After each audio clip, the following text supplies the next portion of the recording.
Dans cette vidéo, on va poursuivre sur l'affaire Abad en analysant les conséquences juridiques, les conséquences pénales qui peuvent résulter de la deuxième plaignante qui est appelée Margot. Donc on va analyser le récit de Margot. Alors sur les faits, cette fois-ci, le 12 janvier 2011, à la suite d'un dîner avec Monsieur Abad, donc notre ministre des Solidarités, au cours duquel la jeune femme concédait avoir consommé une certaine quantité d'alcool, se produisait une relation sexuelle.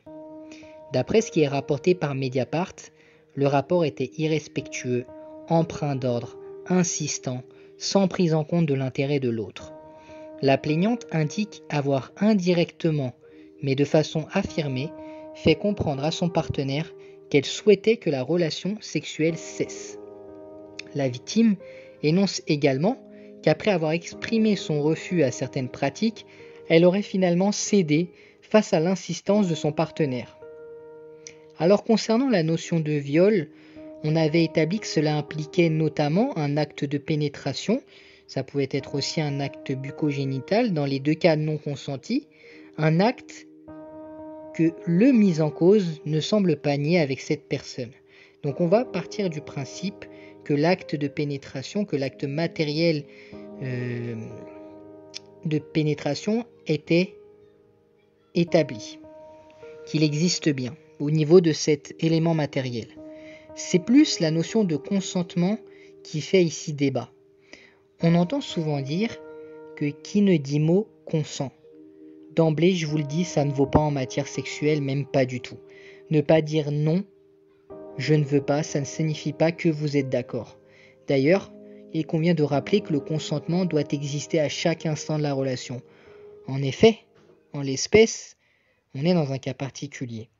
La victime semble avoir au départ consenti à la relation. Et encore, on peut véritablement se poser la question. Parce que la consommation excessive d'alcool en amont, qui peut être un stratagème de l'accusé pour obtenir plus facilement des faveurs sexuelles, peut altérer le choix libre et éclairé de la plaignante.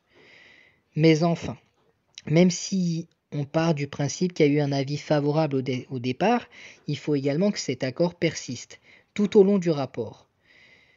Le comportement de la victime, les sous-entendus effectués ne faisaient aucun doute sur son désir que l'activité sexuelle cesse. De plus, il est tout de même dit que la plaignante, elle s'est exprimée de façon affirmée. Donc son partenaire ne pouvait avoir aucun doute sur les souhaits de la plaignante. Dans cette affaire, les conclusions vont se faire à partir des témoignages des parties qu'il convient de confronter pour en extraire toute la véracité des faits. Néanmoins, si on se fonde uniquement sur les propos de cette femme, il apparaît que le viol soit caractérisé par une absence de consentement, mais bien évidemment, ici, on ne s'est fondé que sur les dires de la plaignante. Et on n'a pas le contradictoire.